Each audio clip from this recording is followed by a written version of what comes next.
শিক্ষকের দাবিতে ছাত্রছাত্রীদের পথ অবরোধ। বিদ্যালয়ের শিক্ষকের সংখ্যা কম, তার উপর বদলির নির্দেশ। আর এতেই খেপে উঠল ছাত্রছাত্রীরা।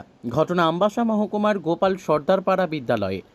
বিদ্যালয়ের ছাত্রছাত্রীরা শনিবার সকালে আমবাসা কমলপুর সড়কের গ্যাস এজেন্সির সামনে রাস্তা অবরোধ করে। দীর্ঘক্ষণ চলে এই অবরোধ। এছাড়াও বিদ্যালয়ের রাস্তা, মাঠ, মিড ডে মিলের রুম সহ বিভিন্ন সমস্যা রয়েছে বিদ্যালয়টিতে। ওই স্কুলটির দিকে নজর দিচ্ছে না কেউ, তাই বাধ্য হয়ে তারা পথ অবরোধে নামে। ঘটনার খবর পেয়ে ছুটে আসে বিদ্যালয়ের প্রধান শিক্ষক, আমবাসা পুর পরিষদের ভাইস চেয়ারম্যান গোপাল সূত্রধর। কথা বলেন অবরোধকারীদের সাথে। প্রথমত আমরা স্কুলের সরকার দেখতেছে না, কয়েক বছর ধরে মাঠটা একবারে নষ্ট হয়ে গেছে। আর দ্বিতীয়ত আমরা টিচার একদমই কম। আমরা সামনে আমরা মাধ্যমিক দিব, ওখানে দুইজন টিচার গেছে গা, আরেকজনও যাইবে গা। সবাই গেলে আমরা পড়াশোনা করবো।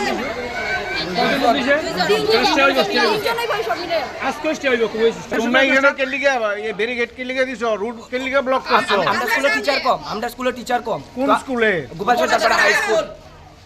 স্কুলে টিচার কম, একজন ম্যাম গেছে, ম্যামের বলতে কোনো ম্যাম বা স্যার আইছে না। তো আজকে আরেকজন টিচার গেছে, কালকে নোটিস আছে, আজকে গেছে, আজকে গেছে জয়েন হন। আজকে তো কেউ আইছে না।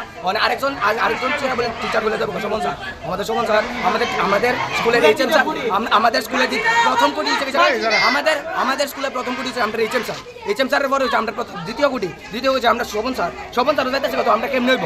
তাহলে আমরা টিচারও কম, তো টিচারের কমের ভিতরে আমরা টিচার নিতে আছে একজন বদলেছে, বদলে অনেক পরে এই ম্যামের পরে আর কেউ পাইছে না।